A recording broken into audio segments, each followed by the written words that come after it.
dyma ni o'r diwedd wedi cyrraedd diwedd proses hir etholiadol Undeb yr Annibynwyr. Mi oedd o'n dechrau yn mis Tachwedd 2017 a mae hi erbyn hyn yn tynnu at diwedd Mai 2018.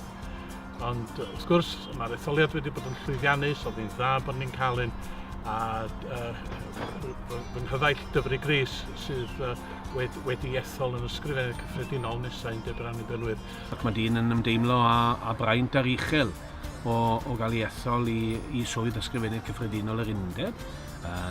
Mae rhyw gymysgedd o ymdeimlo ar fraint, ar anrhydedd, ar balchder, ar pleser, ond wedi hynny, mae'n gyffroes ac mae dyn yn edrych mlaen yn fawr iawn at i dechrau hi nawr yn yr Hydref.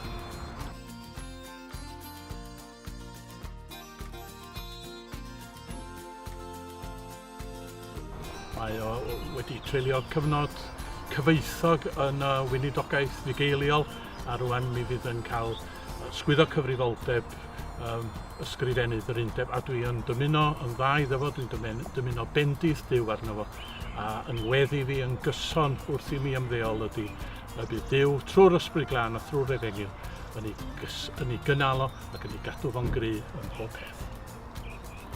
Hynny, mae'n gyfnod o her, mae pob cyfnod yn gyfnod o her. I ni yn freintiedig iawn bod ni'n byw yn y cyfnod yma, bod ni wedi cael yn galw gyda Duw i wasanaethu fe ac i ddwy'n tystiolaeth iddi waith e yng Nghymru yn y cyfnod hwn. Mae'n gyfnod o newid mawr. Mae'r eglwys yn mynd i weld ei hunan yn rhan o'i chymuned a gweld ei hunan yn y gymuned fawr yn gymuned ffydd. Dwi'n credu mai gymuned fach fydd hi o ran y gallu i'w mesur ei chyfri hi. Fe allu gwneud cyfraniad mawr iawn a bod yn gyfrwng y mae Duw yn gallu defnyddio hi i gyffwrdd â phobl er eu lles nhw ac cyfrannu bywyd yn eu helaethrwydd iddyn nhw.